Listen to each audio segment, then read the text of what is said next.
In the Gospel according to John, just as Jesus was about to begin the Last Supper with his disciples, the Lord gave a morsel of bread dipped in bitter herbs to Judas Iscariot. Jesus knew that Judas was about to betray him. He did not hold him back or try to dissuade him. He looked at Judas with a broken heart and said, "What you are going to do, do quickly." The gospel narrative goes on to say, Judas took the morsel and left at once, and it was night. These few concise words reveal how bleak and bitter was that moment. Judas went through the door. The darkness of night, the dark night of sin enveloped him. Soon after Judas left the room, Jesus declared to his disciples, "Now is the Son of Man glorified, and God is glorified in him." These words seem to defy the bleak circumstances of what had just transpired.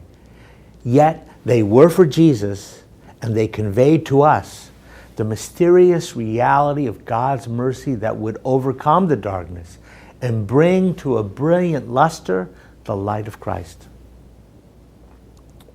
Now, we might easily presume that Jesus was speaking of his resurrection. No. The moment of glory was a clear and confident proclamation about his sorrowful crucifixion and agonizing death. Now is the Son of Man glorified, and God is glorified in him. The glory of God's mercy and the radiance of grace would come when he handed over his Spirit, and the blood and water flowed from his pierced side. As the world struggles under the mortal grip of the COVID-19 pandemic, we may feel as if darkness has enveloped us, casting a bleak, bitter shadow over these most sacred days of the Holy Triduum. Jesus' prophetic words to the disciples should echo in our hearts. Now is the Son of Man glorified, and God is glorified in him. Many of us longingly hunger to taste the Holy Communion of the Eucharist. The suffering and sacrifices of these days are the manner of communion our crucified Lord offers us so that we might come to know his glory, the glory of his mercy and the radiance of his grace. The wondrous charity poured out for our sins kindly commands us, "As I have done, so you must do." Through every Eucharist, we share in the Lord's suffering and death so as to share in his resurrection. In every sacrifice of the Mass, the Lord's wounds heal us. By a mysterious while marvelous paradox, the plaguing scourge of this pandemic, keeping us from coming together in our churches for the Eucharist, unites us now in suffering and sacrifice with the crucified Christ.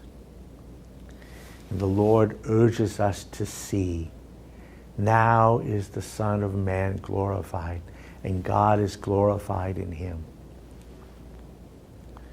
Soon after the resurrection, the risen Lord walked quietly with the disciples on the road to Emmaus. After the horror of Calvary, they were leaving Jerusalem dejected. Their hopes had been disappointed. Jesus scolded them. "How foolish you are, how slow of heart to believe all that the prophets spoke. Was it not necessary that the Messiah should suffer these things and enter into his glory?"